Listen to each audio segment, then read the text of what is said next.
Então é isso, pessoal. Sejam bem-vindos, sejam bem-vindas a mais uma aula. É sempre um prazer inenarrável estar com vocês aqui hoje. O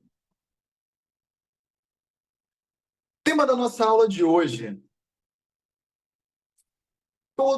autoconhecimento é prático, né? O nosso tema de hoje é sobre autoconhecimento, mas também sobre praticidade. Eu decidi dar essa aula de hoje. Eu lembrei outro dia que eu fiz uma série de stories. Já tem um tempo já, eu não lembro. Foi em 2022. Já tem tempo já que eu fiz uma série de stories muito interessante, inclusive. Foi quando eu acho que o dia era 20 de 2022. Eu acho que era esse, 20 de 2 de 2022. E aí começou a rolar sei lá, se era uma trend, ou se era sei lá, um meme, ou se era alguma coisa séria, eu não lembro exatamente agora. Mas estavam começando a soltar tipo uma corrente dessas, meio do misticismo, né? Assim, do misticismo, não o misticismo real, falando que no dia 20 de 2 de 2022, se você meditasse por 20 minutos, você teria 20 anos de karmas purificados. Eu achei aquela postagem um tanto interessante, assim, sabe? É, fiquei pensando assim nos siddhas, nos yogis avançados, e quem se dedica tanto assim, meditando, dedica a sua vida a isso, né? A meditar, a comunhão com Deus. E aí basta você simplesmente meditar por 20 minutos no dia 20 de 2 de 2022, que 20 anos de karma são assim, ó, evaporados. Eu fiquei, gente, né? Se fosse fácil assim, né? E aí eu fiquei refletindo sobre essa série de stories, sobre algumas outras coisas também que eu conversei bastante com algumas pessoas nos últimos dias. E é importante a gente entender o seguinte: é, todo autoconhecimento ele leva a uma praticidade. Tudo aquilo que a gente entende sobre nós leva a uma ação. Se a gente entende algo sobre nós e isso não leva a gente a agir, tem alguma coisa errada. É muito importante para a gente entender isso, para a gente diferenciar o que é autoconhecimento verdadeiro e o que é o autoconhecimento falso. Todo autoconhecimento leva a gente a agir. É muito comum uma pessoa, isso é bem comum mesmo, pessoal, a pessoa chegar em terapia e falar assim para mim, não, Henrique, isso eu já entendi. Né? Lembrem da aula das armadilhas do autoconhecimento. A pessoa chega e fala assim, não, Henrique, isso eu já entendi, essa parte sobre entender sobre mim e tudo mais. Aí eu falo, que legal, maneiro. Mas aí, que mudanças você fez na sua vida com isso que você entendeu? Aí a pessoa fala, nem nada, nenhuma mudança. Eu falo, então tu não entendeu nada. Todo entendimento leva a uma ação, leva a uma mudança. Senão, a pessoa não entendeu. Eu já entendi porque, sei lá, um exemplo. Eu já entendi porque eu trato mal as pessoas do meu relacionamento, porque eu escolho relacionamentos assim, ou porque a minha vida profissional é assim, assado. Já entendi, já entendi, já entendi. Mas aí, o que mudou? Nada. Então a pessoa não entendeu nada. Todo entendimento leva a uma mudança. Todo entendimento leva a uma ação. Se não, se a pessoa diz que entendeu algo sobre si, algo sobre a realidade, e isso não provoca uma significativa mudança na vida dela, ela não entendeu nada. Não entendeu milhufas. Ela está falando que entendeu no máximo, talvez, para uma reafirmação social, ou uma reafirmação intelectual. Tipo, eu vou falar que eu sei, porque assim eu ganho um espaço no ambiente social. Assim eu ganho pontos, sabe? Se eu falar que eu sei, eu ganho pontos. Ou eu ganho espaço. Você quer saber se a pessoa realmente entendeu alguma coisa sobre si? Perceba se esse entendimento está levando a mudanças na vida daquela pessoa. Se está levando a pessoa a mudanças, ela entendeu. Você pode ter certeza que a pessoa entendeu. Agora, se a pessoa diz que entendeu mas não mudou nada na vida dela, pessoal, não entendeu nada.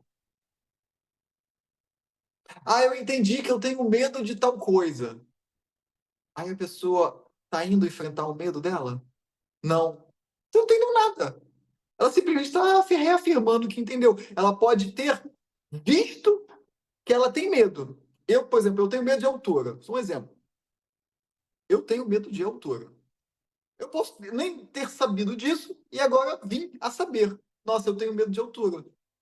Tá, mas a pessoa compreendeu o medo de altura dela? Ela compreendeu por que ela tem medo de altura? Ela compreendeu o que leva ela a sentir esse medo, a ter esse medo, a ter esse bloqueio? Se a pessoa disser, eu estou começando a compreender, ou estou compreendendo, essa pessoa vai começar a desafiar o medo dela. Ela vai começar a fazer mudanças significativas na vida dela. Ela vai começar o quê? Ela vai escalar o topo do Everest? Óbvio que não. Mas ela vai o quê? Ela vai aqui, ó. Vai ali, ó. Nem que seja ali, ó, subir, fazer uma trilha sei lá, de 100 metros. Mas ela vai. Essa mudança significativa, obviamente, para cada pessoa pode significar uma coisa. Para uma pessoa que tem um medo horrível de altura, se ela subir e fizer uma trilha de 100 metros, pessoal, isso, pô, já é uma vitória absurda para essa pessoa. E a gente precisa celebrar essa vitória. Que para mim, por exemplo, que faço trilhas de, sei lá, 2, 3 mil metros, sei lá, por exemplo, para mim é por 100 metros, pô, tá brincando. Para aquela pessoa, 100 metros é uma vitória absurda, a gente precisa celebrar. Mas todo autoconhecimento leva a uma ação. Toda verdade é prática. Isso está escrito no livro do Edi Sertiange, um livro que eu comecei a ler recentemente, inclusive, se chama A Vida Intelectual. É, é um padre francês de 1900, 1800 e pouquinho, 1900 e pouquinho, sei lá. Muito interessante esse livro, porque ele fala sobre a vida intelectual, sobre características, virtudes, atributos para você ter uma boa vida intelectual, para você desenvolver a sua intelectualidade. É um livro assim, tem uma linguagem rebuscada, não é uma linguagem fácil de ler, cotidiana de ler. Algumas pessoas podem ter um pouco de dificuldade com isso, mas é um livro bem interessante. E nesse livro, ele fala que toda verdade é prática. Se a gente entra em contato com uma verdade e essa verdade ela não é prática, ou seja, não tem uma praticidade nessa verdade, pessoal, não é verdade. Se alguém diz para você uma coisa e fala que aquilo é verdade, mas essa verdade que a pessoa diz não tem um sentido prático, ou seja, algo que você de fato vai fazer com aquilo, colocar em prática, tem algo muito errado com isso. Não é verdade. Toda verdade é prática. Todo autoconhecimento é prático. Tudo aquilo que a gente entende sobre nós tem um pouco de praticidade. A gente pode colocar toda a verdade que existe em prática. Sabe, eu brinco muito falando aqui do esquizoterismo, né? Esquizotérico, que é a mistura ali da espiritualidade, né, com o esquizofrênico, né? O esquizotérico, o esoterismo com esquizofrenia, brincadeira. Mas é muito comum nesse meio a gente ouvir verdades, entre aspas, obviamente falando, que não tem praticidade nenhuma. Tipo, textos e textos e textos, falas e falas e falas, mas não tem sentido prático nenhum que está sendo escrito, o que está sendo falado. Tá, beleza, como é que eu posso pegar isso e colocar em prática?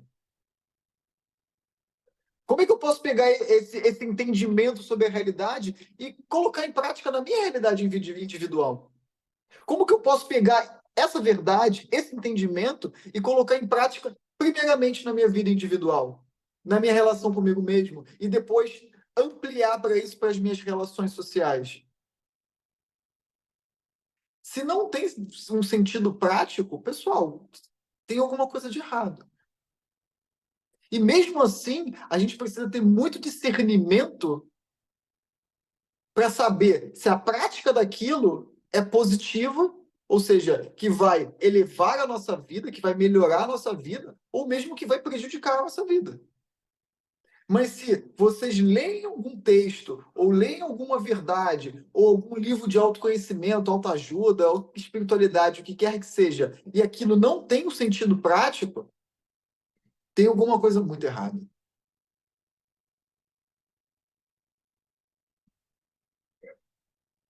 Isso é muito importante de ser entendido.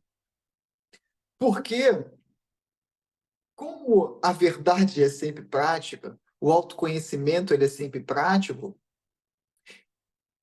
tudo que envolve isso se renova com o tempo. Não dá para gente. Como é que eu posso dizer? Não é que a verdade se renova com o tempo. A verdade ela não se renova. A verdade é sempre a mesma. Mas a praticidade da verdade ela muda conforme o tempo. Cada sociedade tem a sua particularidade. Cada tempo histórico tem a sua peculiaridade.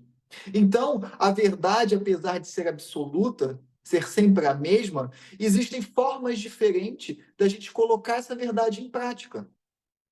Inclusive o próprio autoconhecimento. A maneira da gente vivenciar o autoconhecimento, ele muda de tempos em tempos.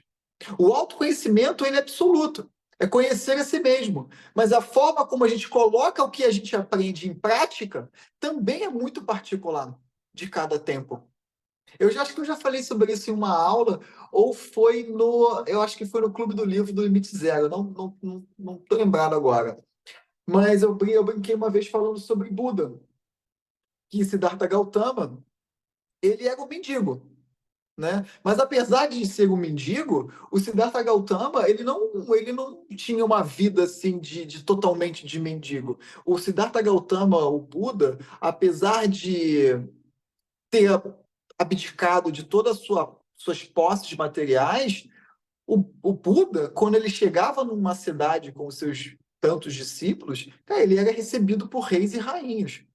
As pessoas literalmente brigavam para ver aonde Buda ia dormir. Existia naquela época, a cultura daquela época valorizava o ascetismo, o abandonar as coisas materiais para você viver uma vida monástica espiritual.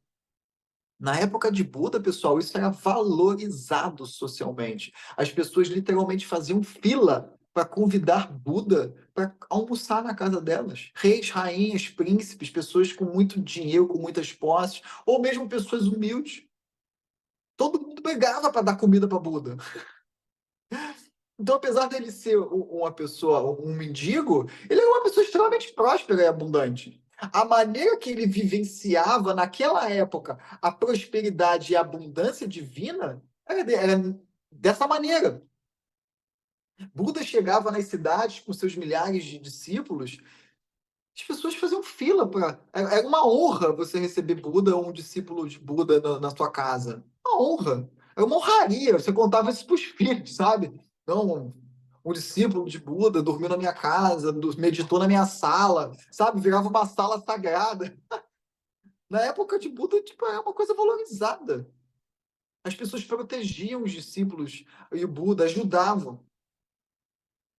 A maneira de viver o autoconhecimento naquela época podia ser dessa maneira. Agora, imagina hoje em dia. Imagina, imagina nós, por exemplo, imagina que nós somos um grupo de ascetas que nós andamos pelo Brasil de cidade em cidade andando. Imagina a gente chegando numa cidade, depois de uns 3 meses andando, todo mundo chechelento, fedendo, com a roupa toda rasgada, isso quando tem roupa. Imagina a gente chegando, assim, aos montes, centenas numa cidade. Pessoal, a gente ia ser preso. As pessoas, você acha que alguém hoje em dia ia abrir a porta pra gente? Você acha que hoje alguém ia dar comida pra gente? A gente ia virar fonte de piada ainda por cima e ainda ter a nossa própria segurança em risco. Porque a gente ia chegar na cidade e as pessoas iam achar que é arrastão ainda por cima. Por que eu estou explicando isso? Por que eu estou falando isso? Porque hoje não dá para viver a espiritualidade na mesma época de Buda. A verdade continua a mesma. O autoconhecimento, conhecer a si mesmo continua o mesmo, mas não dá para a gente fazer da mesma maneira. Não dá para simplesmente abandonar tudo e achar que as pessoas vão ajudar a gente.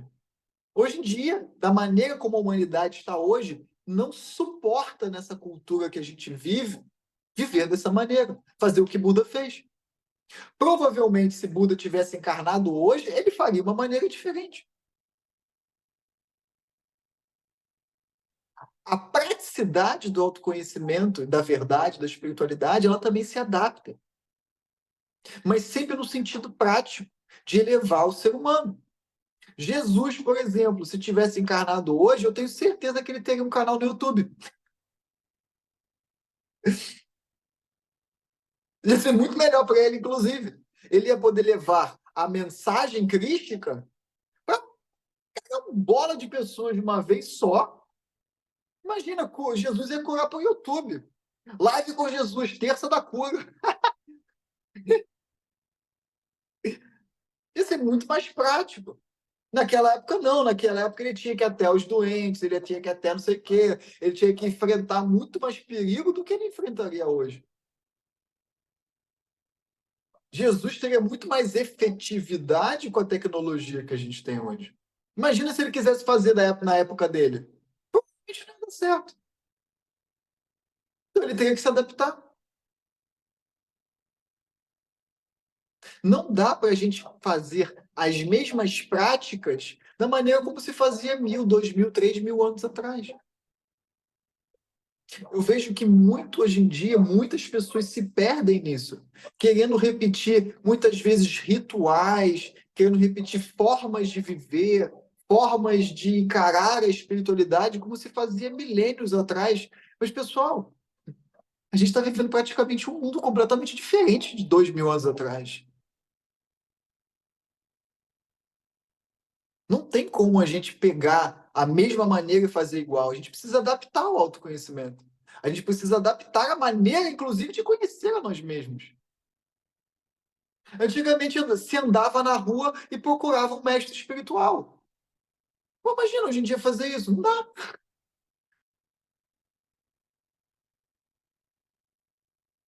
Nesse caso, a gente entra muito na no primeiro pilar do autoconhecimento. Quem lembra? Que é a coragem. Por isso que a coragem é o primeiro pilar do autoconhecimento. Quando uma pessoa entra no autoconhecimento, ela está completamente alienada. Vamos supor, uma pessoa totalmente crua, totalmente alienada. Ela tem as questões dela, ela tem os traumas, ela tem os medos. Ela pode até achar que ela é o último pacote do biscoito, mas ela entra no autoconhecimento. Alguma coisa faz ela chegar no autoconhecimento. Que na maioria das vezes é o quê? O sofrimento fica insuportável. Convenhamos. 99% da humanidade entra no autoconhecimento porque o sofrimento ficou insuportável. 1% tem merecimento, assim, benesses o suficiente para ter uma família estruturada, equilibrada e pais espiritualizados, que já desde tenra idade estimulam a criança ao autoconhecimento. 1%. Assim, eu botaria assim, 1% que nasce numa família espiritualizada, de pais espiritualizados, de uma geração espiritualizada, que já desde a infância estimula a pessoa a se autoconhecer. São raros os casos. 99% é o quê? Sofrimento fica insuportável. Aí depois de sofrer pra caramba, e aí crise financeira, crise profissional, crise existencial, crise no relacionamento, crise, o sofrimento fica insuportável, ansiedade, depressão, pânico, burnout, etc, etc, etc.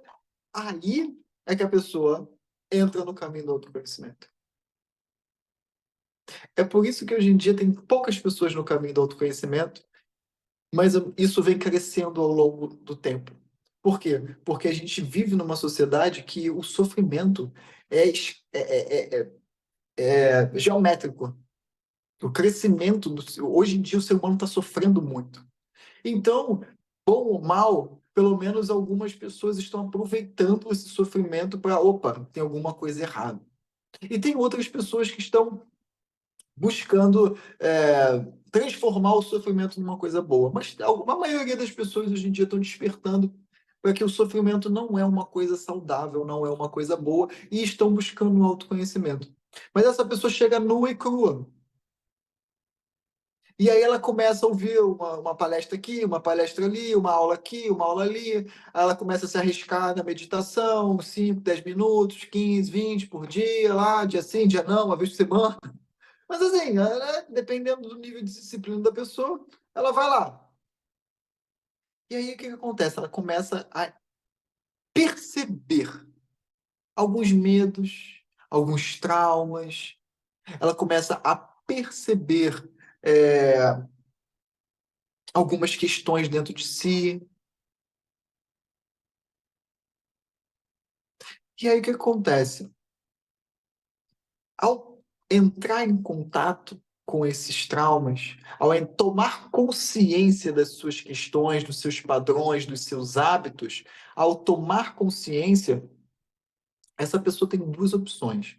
Basicamente, pessoal, não tem erro. Duas opções.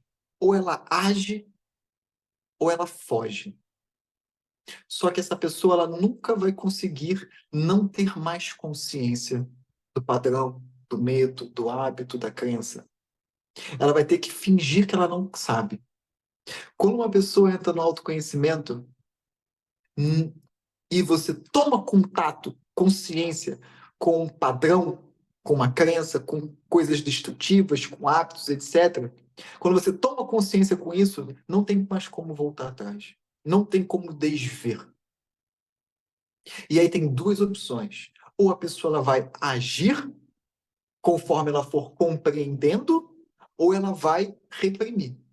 E aí vão entrar o que Ana Freud, foi a filha do Freud, que dedicou muito da sua vida para. Tem um livro dela que é muito bom, que se chama Os Mecanismos de Defesa do Ego, um livro de Ana Freud muito legal, que ela discorre sobre alguns mecanismos de defesa que o ego constrói para se proteger dessa verdade que é muito dolorosa. E aí tem vários, né? Tem a neurose, as neuroses, psicoses, né? Que dentro tem a esquizofrenia, paranoia, e aí tem uma carambola de coisa que dá para se explorar aí. Mas só tem essas duas opções. Ou a pessoa ela vai encarar, ela vai ter coragem de começar a agir para mudar isso, ou ela vai fugir. Ou ela vai reprimir. E fugir, pessoal, é como se você estivesse fugindo de um anzol que está preso na tua boca. Não tem como fugir. Você vai ter que reprimir.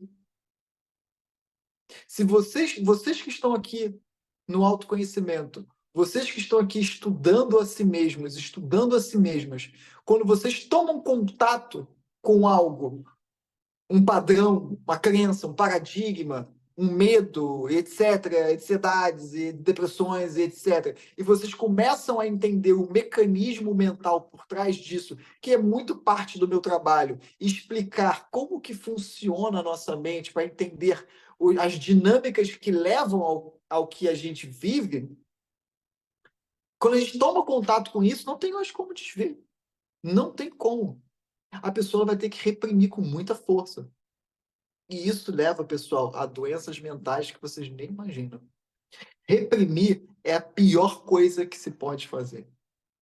Reprimir é a pior coisa que se pode fazer. É adoecimento na hora. Adoecimento mental na hora.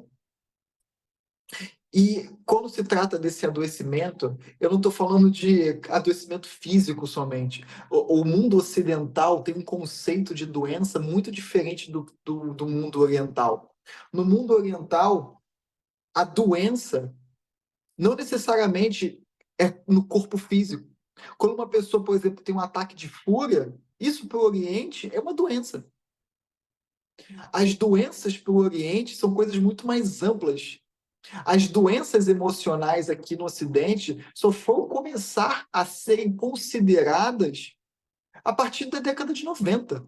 É sério, se em 1990 você fosse um médico e falasse que você está com raiva, o médico ia falar que você não tem nada, porque não é considerado doença. As doenças emocionais, psíquicas, só foram começar a ser mais elaboradas no Ocidente na década de 90. O que no Oriente, há milênios eles tratam. O nosso conceito de doença, ele é muito falho, ele é muito limitado, ele é muito reduzido. Por exemplo, se existe uma comunidade e uma criança sofre um acidente, no Oriente, pelo menos o mais antigo, toda a comunidade falhou. Não é o pai e a mãe que falharam. Cadê as pessoas? Cadê o pai que não estava olhando a criança? Beleza, mas também cadê a comunidade que não estava olhando a criança? Todo mundo tem responsabilidade ali. Então é muito mais amplo esse conceito de saúde e doença do que no Ocidente. É muito importante, pessoal, quando vocês tomam contato, quando vocês tomam contato com o autoconhecimento, é muito importante a prática, é muito importante a ação.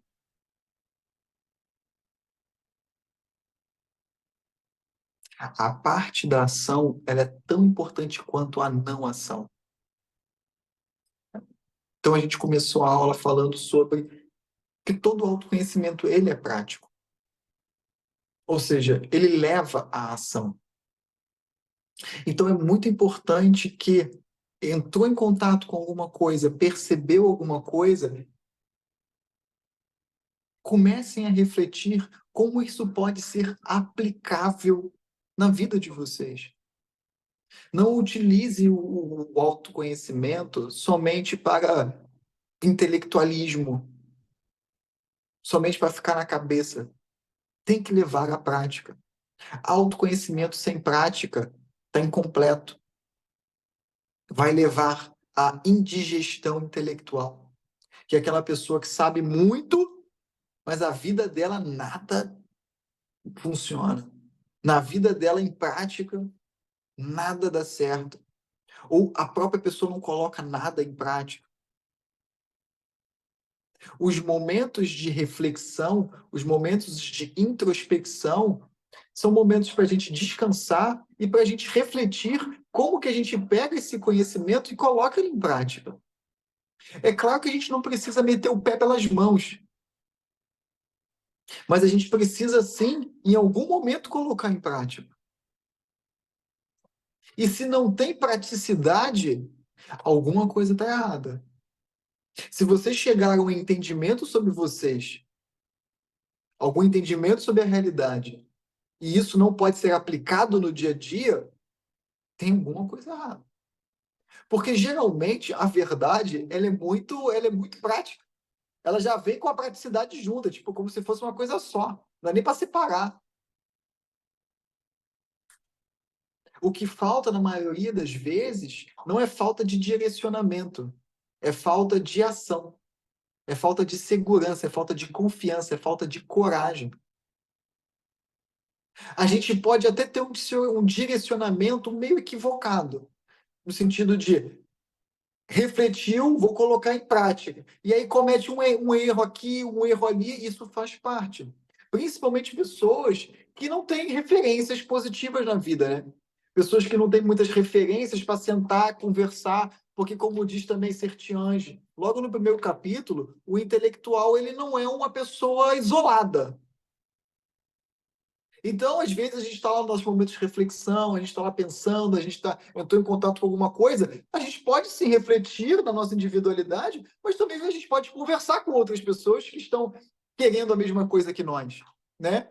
A gente pode chegar lá no grupo do Mente Consciente ou aqui nas aulas, né, levantando perguntas e tudo mais, de uma situação, ó, aconteceu isso na minha vida, eu tenho pensado sobre isso, eu tenho pensado em agir dessa maneira. E aí, como é que eu posso fazer melhor? E aí, tipo, várias cabeças andando junto, pensando, pô, como é que para essa pessoa ela pode agir, que pode ser um direcionamento melhor, que vai minimizar os erros, ou seja, que vai ser mais positivo. Então, isso é bom, isso é ótimo também. A gente não precisa, pessoal. Isso é uma coisa que eu vejo muito acontecendo e eu tenho falado muito sobre isso no Instagram para a gente abandonar esse excesso de individualismo que a gente foi criado. O ser humano está cada vez mais individualista. É claro que a individualidade é uma coisa saudável, mas o ser humano está excessivamente individualista.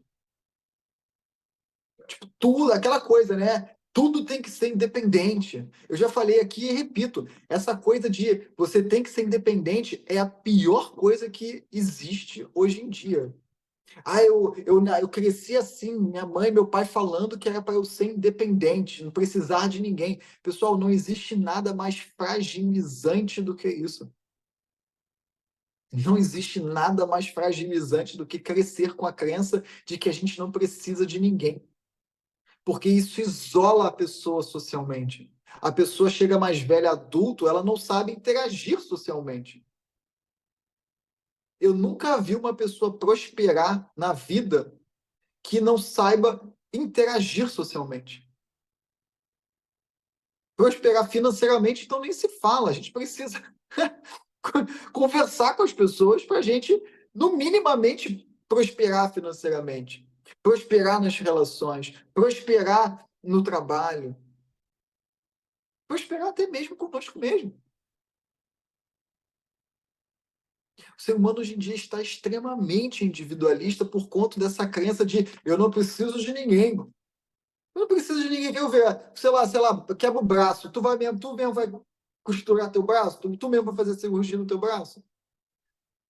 Sabe, a gente, do ser humano, nós precisamos um dos outros. Não existe essa vida isolada.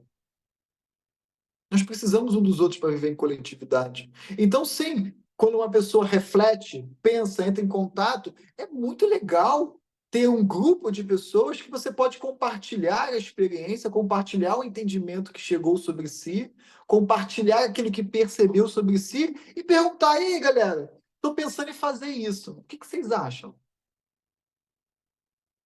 É claro que eu tô falando assim, num grupo ideal tô falando do grupo de autoconhecimento, tá, pessoal? Tô falando de qualquer de grupos em geral, tô falando de um grupo específico de pessoas que estão buscando o autoconhecimento, né? Pessoas, né, enfim, como nós aqui. Eu acho isso ótimo, eu acho isso maravilha. Compartilhar, perguntar, às vezes para pessoas que já passaram, caraca, pô, lembrei aqui que o Henrique, ele já falou sobre isso uma vez.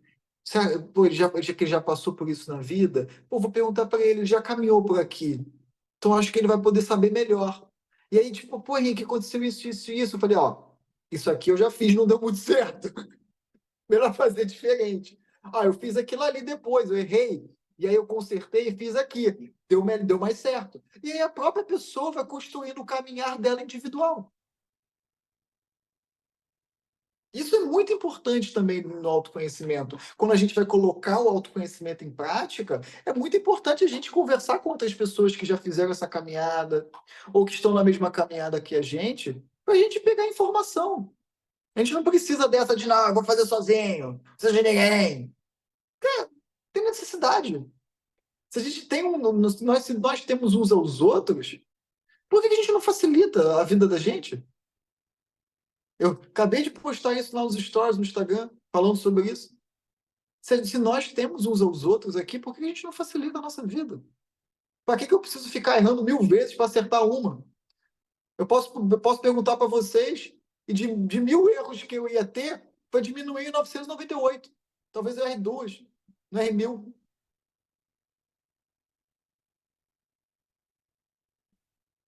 Isso também é importante. Perguntar uns aos outros, compartilhar as experiências. Pessoal, estou repetindo, estou falando de pessoas que a gente confie, pessoas que estão buscando a mesma coisa que nós, pessoas que a gente sabe que nós temos afinidade, intimidade para isso também, mas afinidade ainda mais. Ou seja, a gente precisa saber que aquela pessoa quer o nosso bem. A pessoa quer o mesmo que nós. O autoconhecimento, ele promove maturidade, porque o autoconhecimento ele é prático, ele leva à ação. E a ação leva a acertos, erros, desafios. Então, a pessoa, quando ela entende essa essência desse autoconhecimento e a praticidade dele, a maturidade é algo que vem naturalmente. Percebeu alguma coisa, colocou em prática, levou para ação, agiu, depois vem os resultados. o que foi bom, o que foi positivo, o que foi negativo, o que não foi tão legal assim, aí reflexão, compartilhar de experiências, colocar em ação de novo, isso é maturidade. A pessoa ela vai amadurecendo de uma maneira muito natural. A pessoa ela só não vai amadurecer se quando ela entra em contato com alguma coisa, essa verdade pode ser muito dura para ela e aí ela vai para a via de reprimir, porque a repressão leva à infantilização, porque leva à estagnação. A infantilização, por exemplo, no adulto, nada mais é do que um ego que ficou estagnado. Porque se a gente não coloca impedimentos no nosso ego, ou seja, se a gente não coloca defesas psíquicas na esfera egóica, o ser humano ia amadurecer naturalmente. O ser humano ele iria amadurecer sem muitos alardes. O ser humano só não amadurece porque nós mesmos colocamos problemas, nós mesmos colocamos barreiras contra o amadurecimento. Nossos medos, nossos traumas, nossos bloqueios. Naturalmente, quanto mais a gente vai amadurecendo, a gente vai aprendendo a se relacionar melhor. Isso é uma coisa natural. Vocês vão perceber adultos infantilizados que não conseguem se relacionar de maneira saudável, vocês vão perceber a quantidade de bloqueios que tem ali. Muitos bloqueios. E aí, obviamente, a gente tem que ter muita paciência com adultos infantilizados, né? Quem aqui trabalha como terapeuta, psicólogo, sabe muito bem disso. Tem que ter muita paciência, às vezes demora para a pessoa falar, porque quando a gente fala, a gente elabora, a gente organiza o nosso intelecto, a falar é uma maneira também de organização intelectual. A pessoa às vezes vai falando, e daqui a pouco, sei lá, das 10 sessões, ela chega num ponto crucial. A terapia tem dessas. A pessoa fica lá, às vezes, sessões, falando, você vai perguntando, a pessoa vai falando. E daqui a pouco, pum, chega numa sessão, a pessoa dá um clique, caraca, cheguei aqui num insight, tive um insight. Ela percebeu um padrão, ela percebeu uma questão. Aí sim, a gente pode, de uma maneira muito sutil, de uma maneira muito sábia, dar uma estimulada para a pessoa agir. Mas também a gente não pode colocar muita coisa, porque senão a pessoa pode fugir.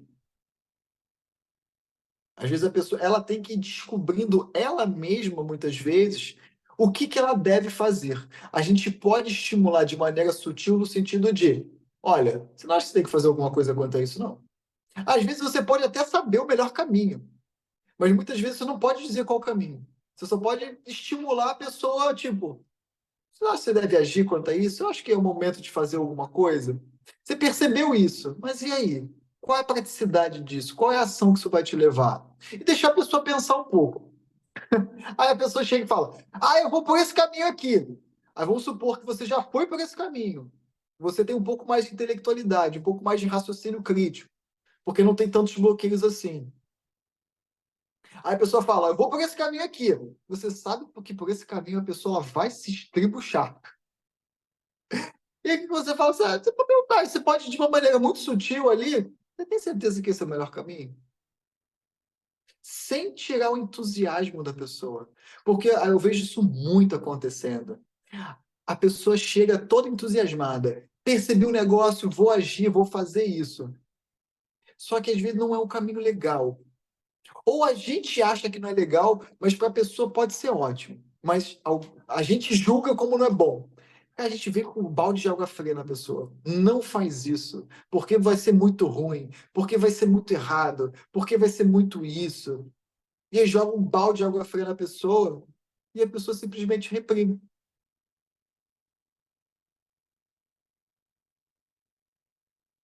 Eu lembro uma vez que eu ouvi uma história no retiro, uma vez que eu fiz, retiro de geógrafo, muito engraçado essa história, que a professora estava contando uma vez que uma aluna, a aluna contou para a professora que uma vez a filha dela disse que ela queria andar de um estado a outro, de bicicleta. Tipo, aí a mãe olhou para ela, Falou assim, que ela queria cruzar os estados de bicicleta. Aí a mãe dela, vendo que isso, tipo assim, que a filha não tinha esse hábito, não queria, não sabe, não é uma coisa comum da filha fazer assim, sabe? Pensou, olhou para aquilo, aí pensou assim, cara, eu não posso falar para ela que não vai dar certo, porque se eu fizer isso, eu vou estar matando essa vontade dela de viver. A mãe, obviamente, yogi, né, há muitos anos. A mãe ficou pensando, pô, eu não posso matar a vontade da minha filha de viver. É uma aventura, ela é jovem, ela quer se aventurar, ela quer viver a vida, eu não posso matar isso nela. Mas, obviamente, é uma péssima ideia. E aí a mãe ficou pensando, e aí a mãe pensou o seguinte, esse raciocínio rápido, pensou o seguinte, tá bom, filha, eu vou te ajudar nessa. Vamos sentar aqui e vamos planejar essa viagem. Eu não vou fazer não, mas eu vou te ajudar a planejar. E aí a mãe começou a planejar a viagem com a filha e foi colocando no caderninho tudo que a filha ia precisar e tudo que a filha ia passar. Se chovesse, se não tivesse lugar para dormir, se não tivesse comida. A mãe, de uma maneira muito habilidosa, foi mostrando para a filha todos os desafios que ela ia passar, sem tirar o entusiasmo dela. Sabe? Ah, você vai precisar, se por acaso chover, você vai precisar de uma capa de chuva. Mas e aí, tu vai ficar com o sapato todo ensopado. E aí você vai precisar. Aí, tipo, a mãe foi de uma maneira muito habilidosa, junto com a filha, organizando a viagem. Quando chegou no meio da organização, a própria filha desistiu. Falou, ah, mãe, eu acho que eu não vou fazer isso, não. Eu acho que eu vou fazer outra coisa. E aí, no final, a filha decidiu fazer uma, como é que é? É uma trilha, uma travessia. É uma coisa muito mais segura, com guia, sabe? Não era uma coisa fácil, mas era uma coisa muito mais palpável para a realidade da filha naquele momento. Então, olha a habilidade dessa mãe. Ao invés de jogar um balde de água fria, não, tu não vai fazer nada. Jogar uma água fria para esse impulso de ação, mas chegou, não, beleza, senta aqui, vamos organizar essa parada aqui. A gente precisa ter muita habilidade na hora de, quando uma pessoa que está no autoconhecimento quer agir, a gente não matar essa vontade dentro da pessoa. A gente não chegar e tipo, não, não vai agir, ou assim não, assim tá errado. Não, a gente leva a pessoa a questionar a ação dela. A gente entusiasma, mas a gente leva uma reflexão junto. A gente leva uma pergunta junto. Ou a gente, vê mesmo, a gente vai lá e vai fazer junto com a pessoa. Isso é muito legal de se fazer de vez em quando, sabe? A pessoa está entusiasmada para fazer alguma coisa e você vai e faz junto com a pessoa. Todo mundo aprende. Obviamente, coisas que não vão colocar ninguém em risco de vida, tá? Pessoal, dá trabalho. Mas se a gente tiver as pessoas certas, tudo fica mais fácil, né? A gente pode facilitar a nossa vida. Isso é muito legal. Trazendo para o tema da nossa aula de hoje, você teve uma inspiração, você teve um insight. E aí te levou. Mas é interessante, né? Porque quando você traz a sua história, você fala: eu tive medo, eu tive um bloqueio que levou você a refletir sobre isso. Você tinha duas opções. Ou você se arriscava, fazia, planejava, comprava curso, estudava, ou você, tipo, ai, não vai dar certo, né? A vida, né? Não consigo nada, nada dá certo, não consigo nada, tudo é difícil, né? E aí, olha que beleza, surgiu um grupo que você está inserida. Eu sempre falo isso aqui e eu repito isso aqui, assim, nossa, eu repetiria isso toda aula se pudesse. Um grupo faz toda a diferença. Um grupo que tem afinidade, que caminha junto, que um quer o bem do outro, cara, faz toda a diferença na vida de uma pessoa. As relações que a gente escolhe para a nossa vida fazem toda a diferença. Não só as relações sociais, principalmente também as relações íntimas, fazem toda a diferença na nossa vida. Nunca tinha feito uma viagem sozinha, senti que precisava fazer essa viagem para eu amadurecer, né? para amadurecer, para eu perceber que eu posso fazer. Eu acho muito bonita essa história, porque ela poderia chamar amigos, poderia chamar amigas, não teria problema nenhum. Mas talvez para ela tenha um significado muito mais profundo, né? Tem um significado de eu consigo, eu posso, eu sou capaz, eu vou mostrar para mim mesma que eu tenho capacidade para isso, né? É muito bonito. Estão percebendo pela história que vocês estão contando como o autoconhecimento ele é prático? É muito prático. A gente percebe, nossa, eu era muito dependente, eu dependia de todo mundo para fazer qualquer coisa, eu não fazia nada sem ninguém que estivesse do meu lado. E aí eu percebi isso, percebi, captei. Cara, agora eu preciso agir. E aí eu vou viajar sozinho. Eu vou aprender a fazer comidas gostosas, vou aprender a cozinhar. Que legal. A primeira coisa que o Siddhartha fez quando ele se levantou da iluminação, porque de acordo com a história, depois que ele se iluminou, ele ficou uns dias em silêncio, só contemplando aquele estado que ele estava, né, de consciência. A primeira coisa que ele fez quando ele se levantou foi voltar para casa. Porque quando o Siddhartha tinha 16, né, conta a história, que quando o Siddhartha saiu de casa para ser um asceta, ele tinha 16 anos, mais ou menos. E ele era casado. E ele tinha um filho, inclusive. E ele voltou, depois que ele se iluminou, ele voltou para casa. Diz a história que ele tinha mais ou menos em torno de 35 anos. A primeira coisa que ele fez foi voltar para casa. Ele chegou, a primeira coisa que ele falou, que ele voltou, ele foi conversar com a esposa dele e ele pediu desculpa. Conta essa história, que ele foi pedir desculpa para a esposa de ter abandonado, porque ele percebeu que não era necessário. Pô, olha só que interessante. Ele teve que passar por isso tudo, apesar disso tudo, ele conseguiu, né, o estado, né, dele, mas quando ele conseguiu, ele percebeu que não é necessário. Então, a minha responsabilidade agora vai ser passar adiante, isso não é necessário. Ele foi lá, pediu desculpa à esposa, o filho, para o pai, para a mãe, e olha que sabe o que aconteceu? A esposa dele se tornou discípula dele e o filho. Você não, agora, não lembro exatamente quem se tornou o primeiro discípulo de Buda, se foi a esposa ou se foi o filho. Não, a esposa, se eu não me engano, a esposa foi a primeira discípula dele e o filho foi o discípulo mais novo que ele aceitou, porque o Buda não aceitava criança. Mas ele aceitou o filho, que o caminho no meio ele não é fixo. Ele depende de momento a momento. Cada momento a gente tem que regular o caminho do meio. Não tem receita de bolo. Às vezes a gente sim dá uma acelerada e às vezes a gente dá uma segurada.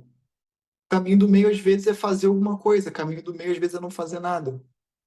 E a gente é um nível de sabedoria muito alta para a gente saber regular e dosar isso na nossa vida no dia a dia, tá? Mas continua.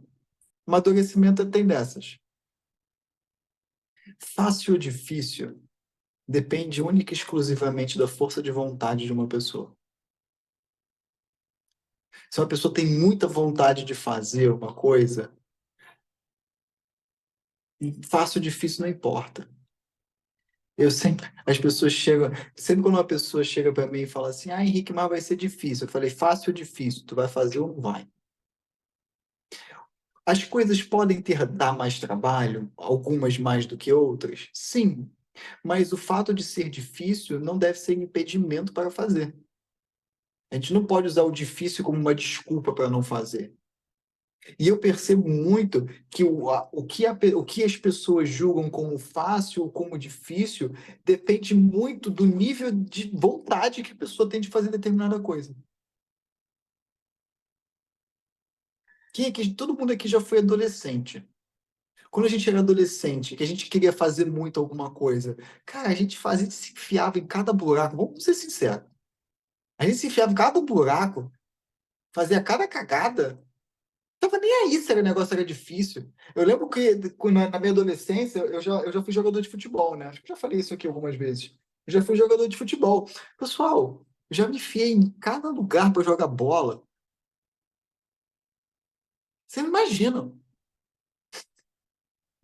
Você não imagina, eu já joguei futebol com, com, com uma, com uma chuteira, com um pé com chuteira, outro pé sem chuteira. Ah, mas é difícil. Mano, que interessa se é fácil, se é difícil. Sério, vocês não têm noção do que eu já fiz para jogar bola. Fácil, eu adorava jogar bola, obviamente, né? Gostava muito, tinha muita vontade de jogar. Ah, vamos jogar bola lá em não sei aonde, o pessoal não sabia nem onde era. Eu falei, bora! Como é que a gente chega lá? A gente ia, sabe? Já peguei trem. Nossa, uma vez fui jogar futebol, fui jogar uma partida lá num lugar muito longe. Era tipo assim, eu tinha que sair da minha casa, pegar um ônibus, aí do ônibus eu tinha que pegar o trem, do trem eu tinha que pegar um mototáxi, do mototáxi eu chegava no lugar. Não, um negócio assim, sabe? E jogava feliz da vida. Chegava em casa depois, tipo, vardaço. Foi difícil. Ônibus e adolescente, tipo, ônibus, trem, mototáxi, não sei o quê. E ia conversando com o mototáxi, feliz da vida, porque eu queria ir. Tinha vontade daquilo. Hoje em dia, se uma pessoa que não queira ir, obviamente vai falar, se você chegasse e falasse para a pessoa fala, não, pô, muito difícil, não vou. Mas para quem tem vontade, fácil é difícil, é muito. Nem existe, sabe? A pessoa nem pensa muito, né? Tudo bem que adolescente a gente é meio inconsequente, né? Hoje em dia a gente deveria, pelo menos, ter um pouco mais de sabedoria. Mas eu percebo que se a gente junta a alegria da criança, a espontaneidade da criança, essa vivacidade, essa vitalidade da adolescência com a sabedoria do adulto, a gente tem um ser humano iluminado, pô. A gente tem um ser humano iluminado. Por isso que na Índia, em sânscrito, eles chamam a pessoa iluminada de Guru Deva. O Guru é essa energia do professor, é essa energia da sabedoria, e o Deva é a energia da criança, a energia da alegria. Então, um iluminado, ele é um Guru Deva, ou seja, ele é um equilíbrio perfeito entre a sabedoria de um adulto, mas ao mesmo tempo a leveza de uma criança. É aquela pessoa que ela consegue passar um conhecimento profundo, mas de uma maneira que até uma criança entenda. Ele consegue passar um conhecimento profundo da realidade, ele tem um entendimento profundo da realidade, mas ele consegue passar isso de uma forma leve, agradável, palatável para todo mundo, até uma criança entenderia. Então é interessante que em sânscrito existe isso, né? Isso é muito interessante. Mas que bom, Vera, que você está resgatando aí a vitalidade da adolescência, essa vivacidade, essa vontade de viver. E está pegando toda a sabedoria que você tem de vida e aplicando. Muito bom. Fico muito feliz. Alguém mais quer compartilhar alguma história? Adoro histórias, né, pessoal? Um dos meus livros preferidos, de temas de livros preferidos para ler é autobiografia. Adoro ler autobiografia, aprendo muito com a história dos outros. Vamos encerrar nossa aula de hoje. Novamente agradecendo pela presença, pelo compartilhar, pelas histórias compartilhadas, pelo apoio que vocês dão umas às outras. Tá muito feliz desse grupo que a gente está conseguindo construir aqui de uma maneira muito harmônica, muito legal. Muito feliz, tá, pessoal? Isso aqui não é feito sozinho. Então é isso. Abençoados somos.